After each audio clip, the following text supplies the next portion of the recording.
لزم الاستغفار قفك جوبتي استغفار جعل الله له من كل هم فرجا ومن كل ضيق مخرجا ورزقه الله من حيث لا يحتسب من حيث لا يحتسب حديث كسحولة قفك جوبتي استغفر الله إلهي سبحانه وتعالى وحول بو كربه هيسته إلهي وكقابه ciriiri kasta uu ku jiro ilaahay wuu ka saaraa wuxuusan filaynin uu rabana ilaahay wuu siiyaa saddex darsi oo waaweyn istikfaarta akhri maalin kasto darsiga labaad boqolaal intaad gaarsiin kasta gaarsii hadalka bini aadamka aad ku celcelin lahayd iyo waxyaalaha kale aad dhihi lahayd booskiisa waxaad ku beddeshaa istikfaarta saddex adigoo waxaad rabto qorshaystay ilaahay inaad weydiisato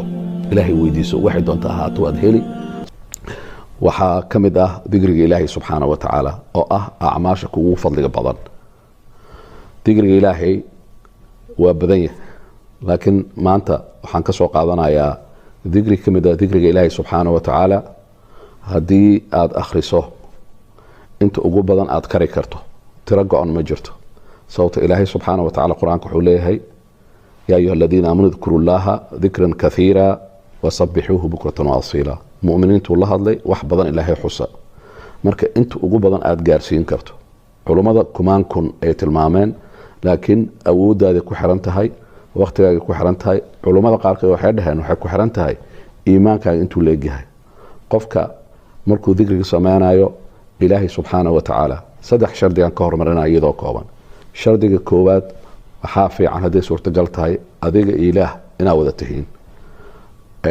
si oo markaasi qabuul loo helo laba ilaahay dartiisa inaad u samayso oo ilaahay aad ku raali geliso saddex macaasidoo dhan inaad iska dhoorto noocay doonta ha ahaato midda muuqata iyo middaan muuqan waxay keenaysaa digrigaaga in la aqbalo digriga ilaahay subxaanahu wa tacaala aan ka hadlaya waa duco waaye ducooyinka ka mid ah ducadaas waa wada garanaysaan way kooban tahay laakiin haddii maalintii aad ku celceliso 1000 ama wax ka badan ama ugu yaraan 100 jeer ilaahay subxaanahu wa tacaala albaabadu ku furaya waana dhikriga ilaahay subxaanahu wa tacaala fi suurat nuux oo ku xusay marka nabigiisii nuux uu la hadlayay dadkiisii ilaahay quraanka wuxuu ku leeyahay faqultu astaghfiru rabbakum waxaan ku dhahay dadkii uu la hadlayaa ilaahay subxaanahu wa tacaala weydiista inuu idin dambi dhaafo istighfaar macnaheedu waxa waaye dalab ilaahay aad leedahay ilaahu ii dambi dhaaf marka dambiga ilaahay uu kaa dhaafo oo towbadaada ilaahay uu aqbalo albaabada lagu furayaa waxaad weydiisatan waa lagu ogolaanayaa niyadaadana isaafi tahay marka waxaan soo qaadanayaa qiso ka mid ah qisooyinka qof ku dhaqmay aayadaas qur-aanka faqultu astaghfiruu rabbakum aayadda marka jawaabaa ku xigto oo ah yursili samaa calaykum midraara ويمددكم بأموال وبنين آيداسي waxay ka hadashay saddex arin oo wax walba hoos imaanayaan haddii ilaahay subxaanahu wa tacaala dambi dhaaf aa weydiisato oo aad ku celceliso istikfaarta astaqfirullah adoo meel fadhiya oo waxba aan ku kala goynaynin oo ilaahay adiga aad keli ku tahay ilaahay subxaanahu wa tacaala ilaahay albaabado dhan ayuu ku furaya qisa cajiib badan nin waxaa jirto maalintii aqrin jiray ilaa 10,000 oo astaqfirullah ninkaasi wuxuu rabay wuu helay qisadoo kooban waata maalin maalmaha ka mid ah waxaa safar galay imaam weyn aad wada garanaysaan imaam axmed ibn xambal safarkiisii wuu dheeraaday marka wuxuu ku leexday xaafadda wuxuu ka raadiyey masaajidka ugu dhowaa uu galay waqtiguu galay waxay ahayd waqtiga salaada maqribka ah salaadii maqribka ahaa masaajidku ku tukaday markuu ku tukaday nin sheekhu ahaa laakiin ikhlaasnimadiisa iyo isdhowrayo waxaa dhacday inuusan dadku isku sheegin meel gooni u fariistay kitaabkiisuu furtay qur-aanku iska akhristay ilaa cishahuu sugay salaadii cishaha markuu tukaday jamaaca ku tukaday maadaama mugdi ay noqotay safarkuusan sii wadi karin wuxuu go-aan ku gaaray masaajidkuna iska seexdo masaajidka meel ka mid uu nidaamsaday boorsooyinkiisii wixiisii markuu gooni u dhigtay uu kala nidaamsaday ayaa waxaa u yimid ninkii masaajidka khaadimka ahaa wuxuu yiri waxaad u egtay qof musaafir ahaa uu dhahay waxaad u egtahay qof raba meesha inuu seexdo. wuxuu yidhi haa, meel kale aan seexdo dad aan ka aqaana ma jiro. wuxuu yidhi lama ogola meesha in la seexdo. markaasaa wuxuu yidhi masaajidka lama seexan karo. maya lama seexan karo, marka waxaan kaa codsanaa inaad masaajidka ka baxdo. ninka markaa ma isku sheegin. marka hadduu isku sheegi lahaa madaxuu saaran lahaa. dadka hore saasay ahaayeen, waa isqarqarin jireen. waa calaamadaha awliyada ilaahay ka mid ah dadka inaadan dadku isku sheegin waxaa tahay. waxaa laga cabsanaya wax la yidhaahdo riyaa. qofka culummada saasay ka cabsanayeen. calaa kulli xaal wuxuu sameeyey alaabtiisu urursaday.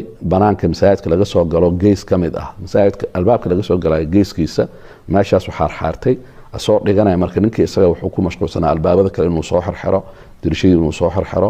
markii uu soo baxay ayaa wuxuu arkay sheekhii oo haddana dhinaci kale raba inuu jiifto. markaasuu yidhi meeshaa maarata inaad jiifato. haa, meeshaan lama ogola. intaas kuma joojinin, wuxuu sameeyey alaabtiisii isaga inuu soo jiiday, foorno ku hor taalay masaajidka hortiisa meeshuu ku tuuray. ninaa fiirinayay marka. ninaa isha wuxuu ku hayay markuu albaabka ka soo baxay, markuu sheekha meesha xarxaarinayay wuxuu fiirinayay ninkaas wuxuu rabay albaabka foornada inuu xiro. waa salaada cishaa kadib uu foornada xiri jiray. foorno iyo dukaan waa isku dhex yaalo, macnaha foornooyinkii hore oo markaasi ceeshka iyo rootiga samayn jiray. calaa kulli xaal ugu dambeyntii ninkii markuu arkay meesha in lagu soo tuuray ayaa wuxuu yidhi waxaad u egtaa qof musaafira. markaasuu yidhi haa. markaasaa wuxuu yidhi waxaad u egtaa qof aan haysan meel uu seexdo. haa u dhahay meelaan haysta malahan oo aan seexdo. wuxuu yidhi kaali soo gal foornadeyda gudaha u soo gal ama dukaankayga. markaad soo gasho waxaan ku tusin doonaa meel gooni ah oo munaasab ah oo aad seexan karto. waayuhu dhahay. wuu soo geliyey foornadii meel geesa oo nidaamsan, boorsooyinkii wixiisu u dhigay. wuxuu yidhi waxaan kaa codsanayaa meeshaan wax yar inay igu sugto, howl cajiini waxaasaan dhammaynayaa. markaan dhammeeyo waxaan markaasi meesha o dhan aan kaaga tegayaa, intaas ka seexanaysaa. markaasi kadib waqtigii munaasabka ku ah ayaad bixi kartaa ama salaada fajirka masaajidka aadi kartaa. waayuhu dhahay. sheekhii markuu isku sugay meeshuu fariistay, marka wuxuu arkay ninkii cajiinka samaynayo oo ku celcelinayo astaqfirullah astaqfirullah astaqfirullah astaqfirullah astaqfirullah, ilaahu ii dambi dhaaf, ilaahu ii dambi dhaaf. marka wuu wadaa marka hawshiisa xaggu aadaa, waxbuu soo qaadanaya, waxbuu isku toosinaya, wuxuu dhammaystirayaa, maba hadlaayo. astaqfirullah astaqfirullah astaqfirullah astaqfirullah. ninkii marka sheekhi waa soo istaagay, waa u yimid. wuxuu dhahay kelmadan aa ku celcelinay sidaa igu soo duuduulaysa astaqfirullah maa leedahay? wuxuu yidhi haa astaqfirullah. wuxuu yidhi sidaan ilaa goormaa samaynaysa? ninkan waa caalim, uu ogyahay waxa uu ku hadlayo, uu dhahay wax weyn waayo. markaasaa wuxuu yidhi nolosheeda dhanaan sameeyaa. uu dhahay markaan shaqaynayo, markaan wax gadaayo keliya maahine, marka wuxuu dhahay intee jeeroo dhahdaa astaqfirullah maalintii? nabigana waa ogtihin wuxuu dhahay inii la astaqfiru 100 mara, rasuulka alai salaam aw 70 70 jeer ama 100 jeer isagoo dembigiisa loo dhaafay ayaa wuxuu yidhi intaasoo 100 jeer maalintii ama 70 jeer ayaan ilaahay dembi dhaaf weydiistaa, dembina ma lahayn. waxay ku tusinaysaa intaasoo jeer marka la dhahayo in la badiyo. marka wuxuu yidhi 100 ma akhrisaa? may 100 waa ka badan tahay. uu dhahay 1000 may 1000 waa ka badan tahay. markaasi kadib wuxuu weydiiyey su-aal ah markaad akhristo astaqfirullah ilaahay wax ma weydiisataa? markaasuu yidhi haa, waxaan rabaa weydiistaa. wuxuu yidhi ilaahay ma kuu jawaabaa? markaasuu yidhi maba jiraba wax aan weydiistay maalintaasi oo ilaahay usan isiinin hal shay oo ilaahay iga soo daahiyo oo weli aan sugayo. markaasuu yidhi ma waxaad leedahay waxaa ilaahay weydiisatuu ku siiyaa? maya, ilaahay maalintii u siiyaa ku dhahay. waxaan weydiistay ilaahay maalintii wax iga maqan ma laha, nolosha ugu fiicnaan ku jiraa. laakiin hal wax aan jeclahay aan ilaahay weydiistay, maadaama wax walbaba ilaahay uu isiiyey oo aan ku qanacsanahay, waxaan aaminsanahay tanna ilaahay inuu isiin doono. maxaa waaye? uu dhahay.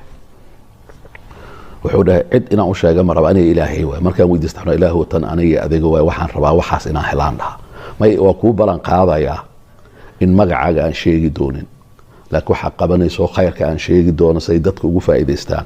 marka ma ii sheegi kartaa waxa kaa maqan oo ilaahay weli uusan ku siinin? wuxuu dhahay waxaa iga maqan. uu dhahay ilaahan waxaan weydiistay, waxaan dhahay ilaahow dembi dhaaf aan ku weydiistaa, tiro ma tiriyo intaasoo kun adiga dartaada ayaan waxaan rabaa ilaahay dartiisa awooddaada oo aad leedahay oo wax walba aad ku samayso ma safri karo. laakiin sheekh aan jeclahay jiro imaam aimada ka mid ah oo kutubtiisana aan akhristo, ilaahu indhahayga iigu qabooji inaan arko isagoo nool. sheekhaas oo ah imaam axmed ibnu xambal. markuu dhahay imaam axmed ibnu xambal wuu ku soo booday sheekhii, dhudhunkashuu bilaabay inuu dhudhunkado ninkii. markaasaa wuu yaabay marka, maxaa dhacay wuu dhunkanayaa marka. wuxuu dhahay maxaa dhacay? markaasaa wuxuu yidhi wallaahi ilaahay subxaana wa tacaala wuxuu igu soo leexiyey, uu yidhi ducadaadii awooddeedii wuxuu igu soo leexiyey xaafadii ama magaaladii. ilaahay subxana wa taala wuxuu igu soo leexiyey masaajidka hortaada ku yaalo. ilaahay subxaana wa tacaala wuxuu iga soo saaray masaajidkii oo hortiisii inaan seexdo. waa layga soo deediyey, masaajid hortiis in layga soo qaada gurigaaga foornadaada hortiisa laygu soo tuuray. wuxuu yidhi waa awoodda ducadaada, ilzam manaa wad daa'im, ha kala joojin. marka waxaan idin xusuusinaya, aan kusoo gabagabaynayaa, nebiga wuxuu yidhi xadiis oo la yidhaahdo waa daciif xadiiska, laakiin macnaahu saxiix. macnaha xadiiska waa saxiix. man lazima alistikfaar, qofkii joogtay istikfaarka, jacala allahu lahu min kuli hamin faraja ومن كل ضيق مخرجا ورزقه الله من حيث لا يحتسب. xadiiskaas wuxuu leeyahay qofkii joogteeyo astaqfirullah ilaahay subxaanahu wa tacaala wax walba oo kurba haysato ilahay uu ka qaadaa. ciriiri kasta uu ku jiro ilaahay wuu ka saaraa. wuxuusan filaynin uu rabana ilaahay wuu siiyaa. 3 darsi oo waaweyn. istikfaarta akhri maalin kasto. darsiga 2, boqolaal intaad gaarsiin kasta gaarsii. hadalka bini aadamka aad ku celcelin lahayd iyo waxyaalaha kale aad dhihi lahayd booskiisa waxaad ku bedeshaa istikfaarta. 3, adigoo waxaad rabto qorshaystay ilaahay inaad weydiisato, ilaahay weydiiso, waxay doonta ahaato waad heli.